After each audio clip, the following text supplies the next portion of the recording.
Hello दोस्तों, आप सभी का स्वागत है मेरी अनदर न्यूज वीडियो में। इसके अंदर क्या है मैं आपको बताने वाला हूँ। अब भारत के जो समुद्री व्यापार से रिलेटेड न्यूज होने वाली है, क्या है क्या नहीं है, मैं आपको अच्छे से डिटेल में बताने वाला हूँ। आज की न्यूज है, इसमें बंदरगाह सुरक्षा के लिए ब्यूरो ऑफ पोर्ट सिक्योरिटी बनाया गया है। ये क्या है मैं इसको डिटेल में आपको बताने वाला हूँ। ठीक है, इसमें क्या है, विषय है बंदरगाह सुरक्षा के लिए ब्यूरो ऑफ पोर्ट सिक्योरिटी का गठन किया गया है। इसमें है कि नमस्कार, आप समुद्र की लहरों के साथ देश की अर्थव्यवस्था भी आगे बढ़ती है। जहाजों के जरिए आने वाला व्यापार और ऊर्जा संसाधन, कच्चा माल और करोड़ों लोगों की रोजी रोटी, सब कुछ हमारी बंदरगाह से जुड़ा है।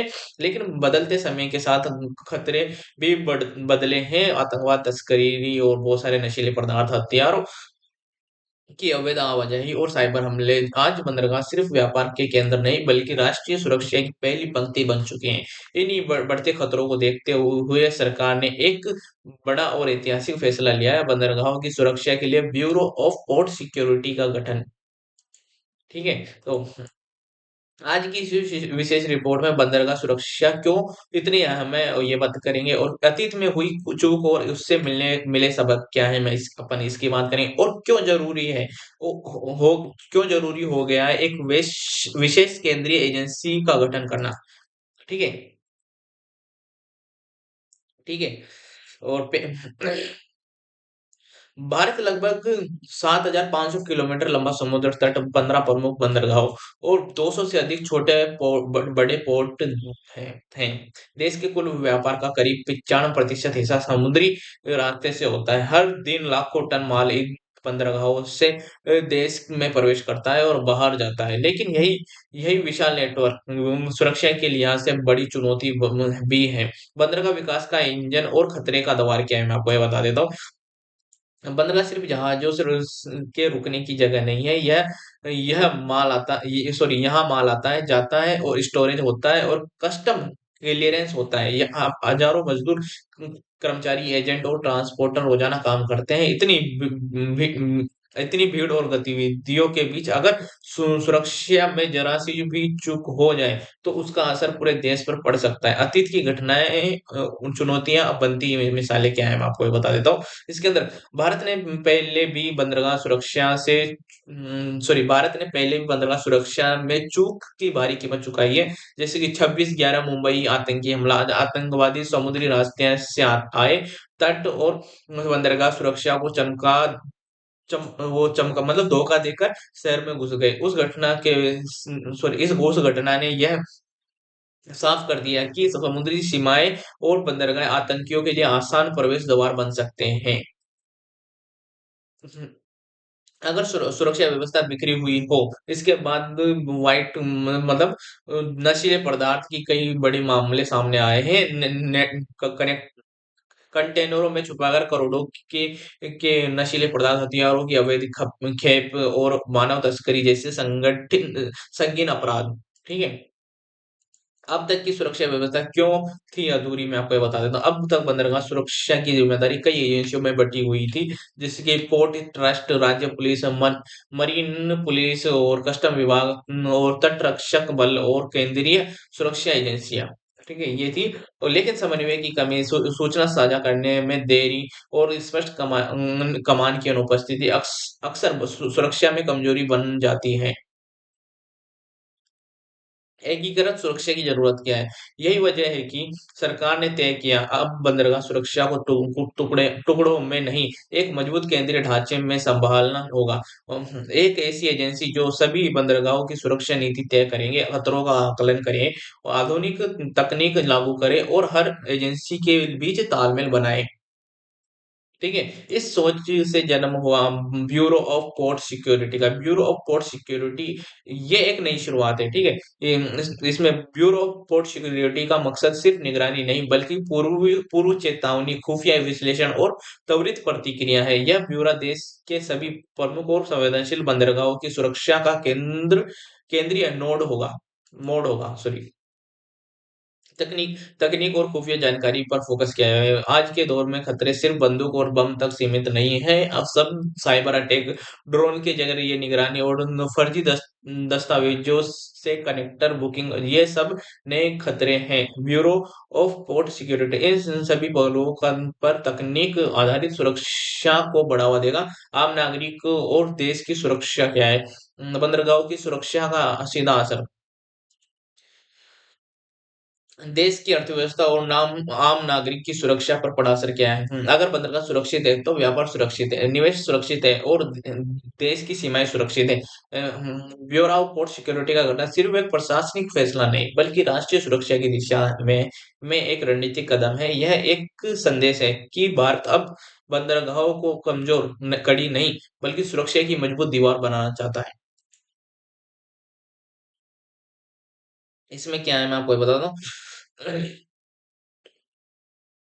ब- और sorry, bureau of port security को एक केंद्रीय विशेष सुरक्षा एजेंसी के रूप में तैयार किया गया। इसका मुख्यालय राष्ट्रीय राजधानी में होगा ताकि गृह मंत्रालय, सुरक्षा मंत्रालय, शिपिंग मंत्रालय और खुफिया एजेंसियों के साथ सीधा समन्वय संभव हो सके। नेतृत्व और कमान क्या है मैं आपको बता देता हूँ, ठीक है। ब्यूरो की कमान एक वरिष्ठ स्तर के अधिकारी के हाथ में होगी जिन्हें समुद्री सुरक्षा, आंतरिक सुरक्षा और खुफिया समन्वय का व्यापक अनुभव होगा। यह अधिकारी सीधे केंद्रीय गृह मंत्रालय को रिपोर्ट करेगा, जिससे निर्णय लेने में तेजी और स्पष्टता बनी रहेगी। तीन स्तरीय संरचना क्या है मैं आपको बताता हूँ। तो ब्यूरो ऑफ पोर्ट सिक्योरिटी की संरचना तीन प्रमुख स्तरों पर आधारित होगी। पहला स्तर नीति और रणनीति, यह स्तर राष्ट्रीय पोर्ट सुरक्षा नीति बनाएगा, खतरे का आकलन करेगा, अंतर्राष्ट्रीय मानकों को अपनाएगा। दूसरा स्तर क्या है? संचालन और निगरानी। ये क्या है मैं आपको ये बता देता हूँ। सभी प्रमुख बंदरगाहों पर सुरक्षा audit, real time monitoring, intelligence input का विश्लेषण। और तीसरा स्तर क्या है मैं आपको ये बताता हूँ, ठीक है। Okay.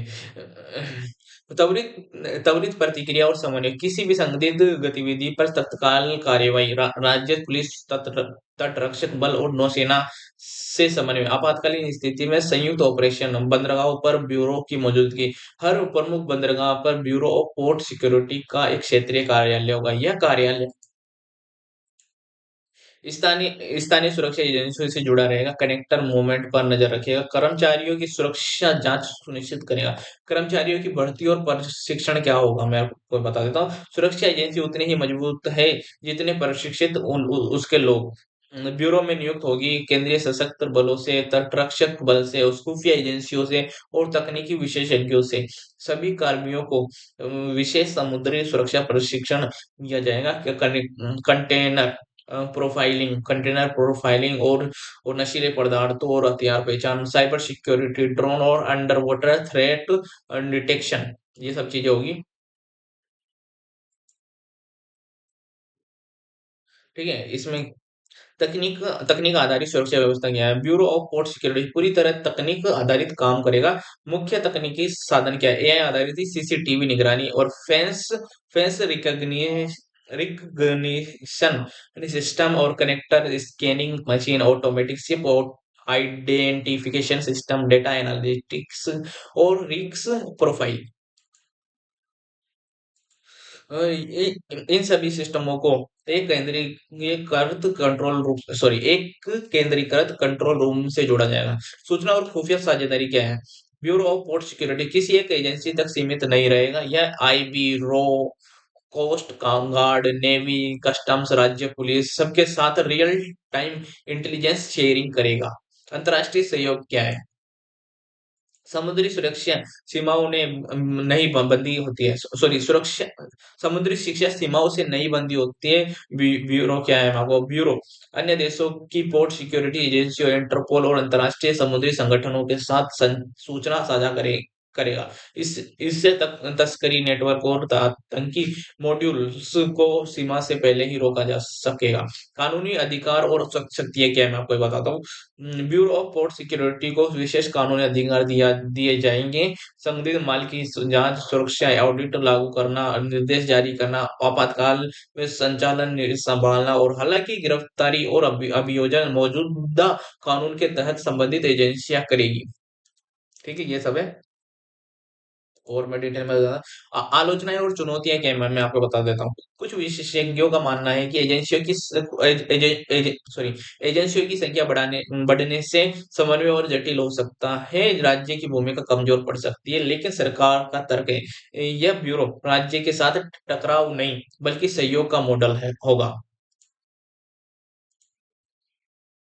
Bureau of port security सिर्फ एक नई एजेंसी नहीं बल्कि एक एकीकृत सुरक्षा प्रणाली है। यह प्रणाली नीति से लेकर जमीन तक सुरक्षा की एक मजबूत कड़ी बनाएगी।